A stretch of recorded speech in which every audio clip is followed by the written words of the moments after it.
I know. My boss was very asking me, like, is there anything good for us?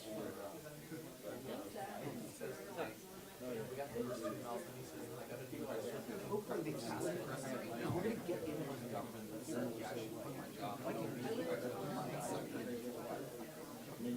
Yeah. It's a whole deal. It's like, we go once, yeah, whatever happens Wednesday. 5, 6, okay. One left. Hang it right back there. This will work. You can put your legs right back in there. It's just a tad close.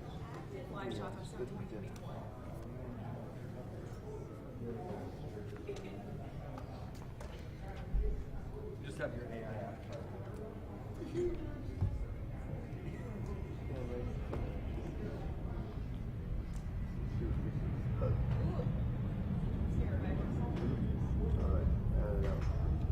That's going to look good. So,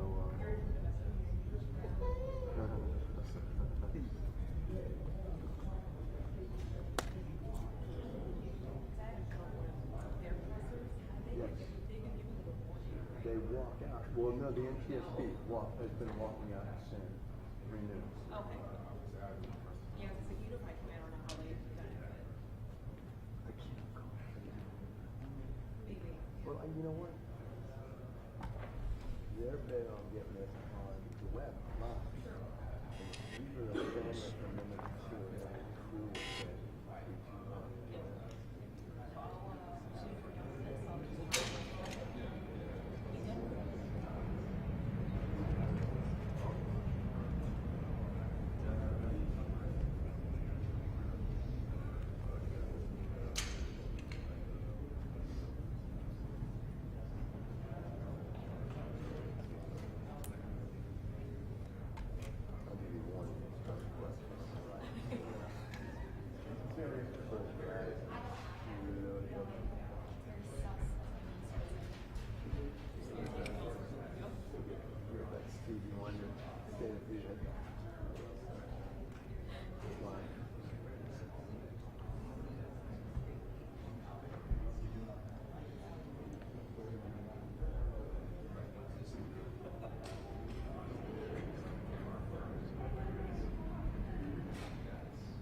crew So this one starts speaking for my Hey, I can knock it over.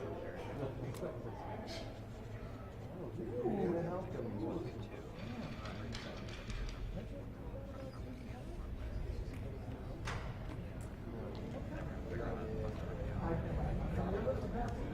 Well, it's one of the reasons I want to Yeah.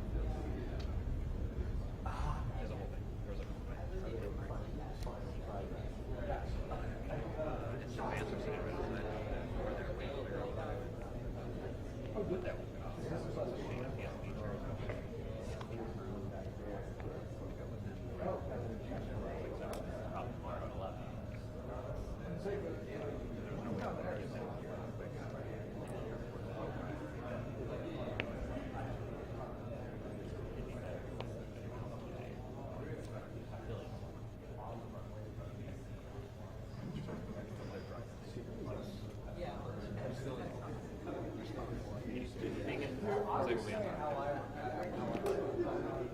It's not Sean Lee. I'll come get the name. This isn't Chief Gary Stevens. Yeah, fire had a line of duty death today. Well, they had a line of duty. Yeah, line of duty death. Yep. Right.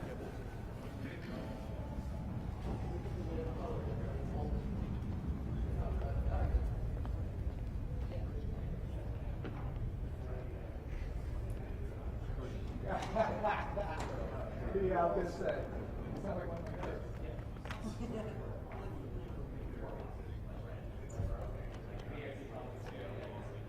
But you're living on the edge. I mean,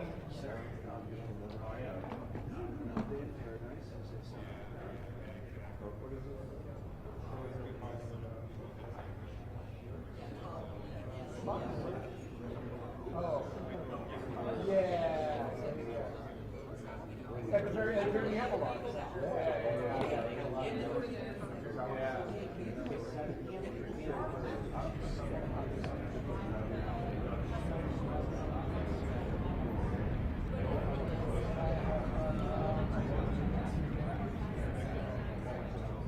You look like a man who was asked to go live at the top of 4. Well, they're saying they're going to be legitimately on time. Well, then I'm gonna So call mine they're off, saying too. they're going to be legit at 4. So if I take their word for it, you might want to turn this one down and just turn the other up or whatever. I'd be prepared to do that, not me. AK, it's Scott. You tell Jacob to kill it. They're allegedly starting right at 4. Tell him to kill it. I'm trusting them, but Thanks, babe. you need me to test it for you real quick? It's good to go? All right.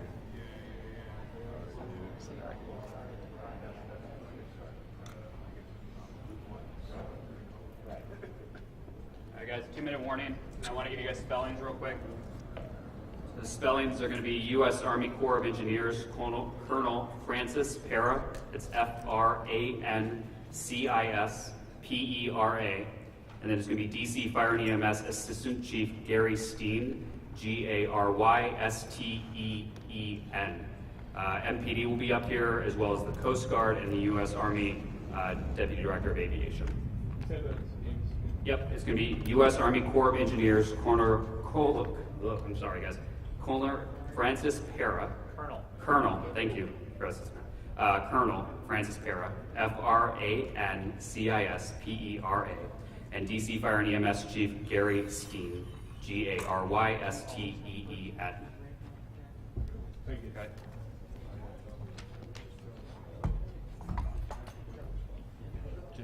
E-R-A. And DC Fire.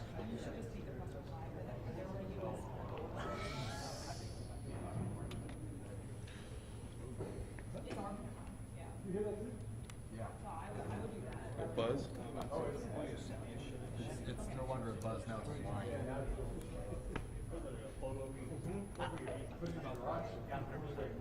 What did they say?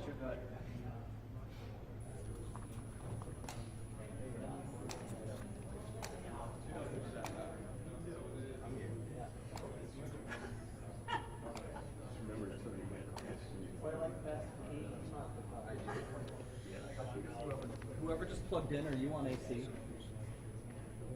Yeah. Someone just plug in?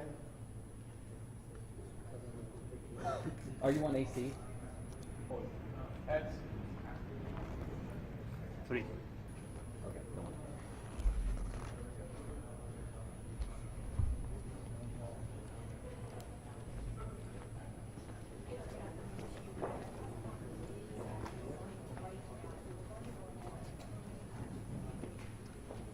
Sweet there.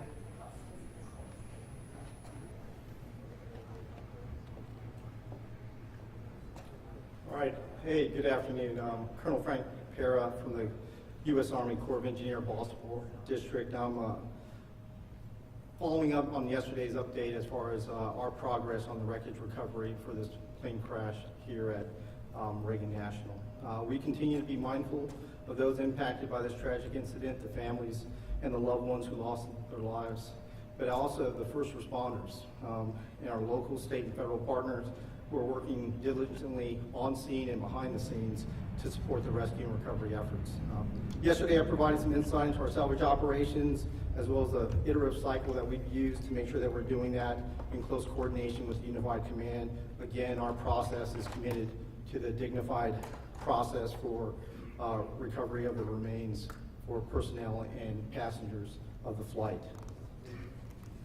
As part of today's operations, we did conduct some work stoppages associated with human remains. Assistant Fire Chief Steen can discuss those details further, but I do want to emphasize that Should any remains be located, we have done and will continue to do an automatic work stoppage until the proper coordination with the appropriate authorities can be conducted.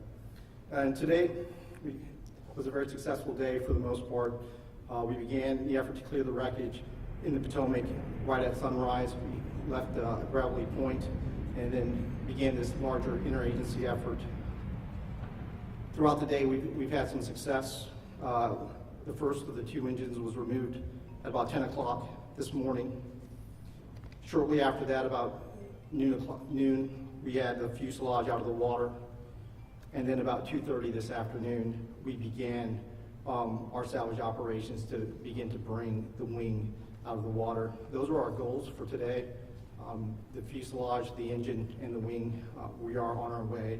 Right now, we anticipate that most of those items will end up on the barge, like we talked about last night, stay overnight in a secured and covered condition until we can make our way to a transport point tomorrow morning. A lot of our operations tomorrow will be dictated by tidal conditions. The barge that we're using has a shallow draft.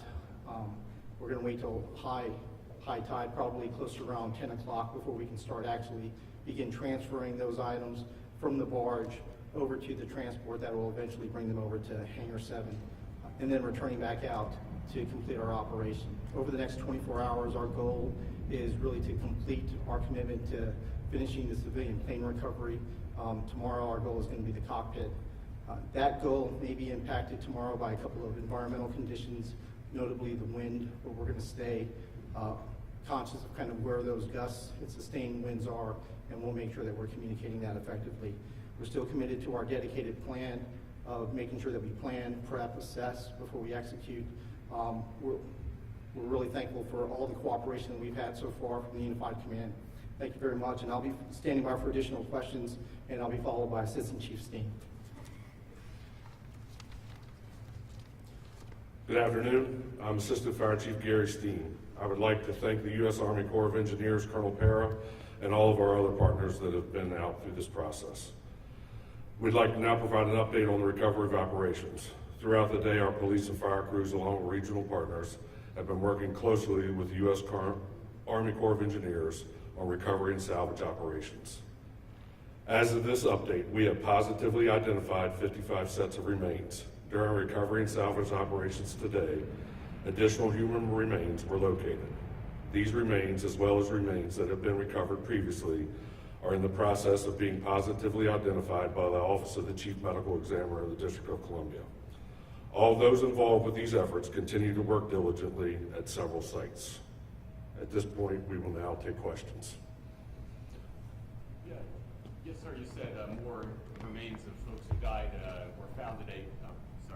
You said more remains of folks who passed away were found today. Do you have an updated number on how many of the 67 have now been found? No, we're still at 55 positively identified. Yes, sir. Question for Colonel Ott, if I may, sir. We talked yesterday, you said these were experienced pilots, they knew this airspace. Is there any reason why Army helicopters would be flying above that 200-foot line as it appears in this case?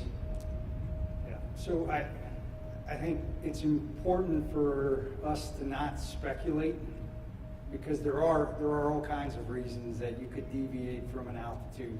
You know, something as simple as a flock of birds is in front of you, or you may deviate if you see something that's an obstacle or other threat to your flight. And so I would wait and caution everybody, let's just wait until the NTSB investigation. I know we all want answers. We want to know also, but all that should come out, and we should have a better picture once the cockpit data, recorders, and that are analyzed. Yep. Yes, sir. Skylar, CBS News. I know you were talking about the timeline for the salvage operation. Are you still on track with that, given the success today? I know you said that there could potentially be some challenges tomorrow. Could that delay things? Or? Yeah, so the question is about whether or not we're concerned about the timeline being delayed for our salvage operations. We do believe that we're on track. I think we were very successful today. Every day we set a goal for what we're trying to accomplish. Our goal for today was to get to the engine, the fuselage, and the wing, and we're going to be successful by the end of the day. Our goal for tomorrow, based on the reduced timeline and the environmental conditions, is the cockpit, and we equally think we're going to be successful. Yes, sir. Hi, Chief. Tom Costello with NBC News. Could you talk about the emotional toll that this must take on these divers who are in the water and trying to recover the remains of these victims, and do it, as you've said over and over again, in a dignified manner? But presumably you're dealing with children and parents and families. I'm just wondering what this does to the divers who are in the water. So the question was about the emotional toll that this takes on the divers and first responders, and even on all of our other partners, right? So this is tragic, right? And we've had peer support in place since the first hours of the incident to help provide that additional help that they need, and we will continue with that throughout the rest of their careers if necessary to provide them that support. But I mean, it is tragic, and everything imaginable that you can think of, right? That is what they're dealing with day in and day out, and we're going to continue to provide support to them. Yes, sir. Can you describe how you came up with this plan to strategically take out each of those elements that you just described? Yeah, so the process that we do, and this is typical for most salvage operations, is to ensure that you understand the environment. So there is a series of iterative events that kind of inform the dive and salvage process. First, like we said, is a wide area scan that gets us down to a localized area. Once we get to that localized area and we're at the wreckage, there's a dive survey that really kind of informs the conditions at that point, and we have to understand the structure to inform the next part, which is the salvage plan. The salvage plan is really the execution of kind of how we're going to lift that day. Now, the only change to any of that is the process that we're doing that addresses the human remains that we talked about before. And we work that in painstaking detail with the entire interagency, and as well as all of our partners within the Unified Command. And we think we've got a great, solid plan that we've executed on a number of occasions now successfully as far as the dignified recovery of those remains. Yes, ma'am. Yes, in previous briefings it was said that in order to recover the rest of the victims, it would require the removal of the wreckage. Is it still believed that the remaining remains, the remaining bodies, are within the wreckage at this point? I believe that is accurate, yes. Yes, ma'am, right here. Similar question. Okay. Anyone? All right. Thank you, everybody. Thank you.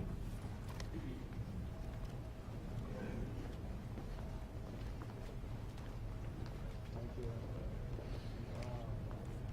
Okay, enjoy your evening. Thank you, Paris. No problem. Any other clarifying? I think if the reporters want to come over here with me again. Expect to come back to you? No.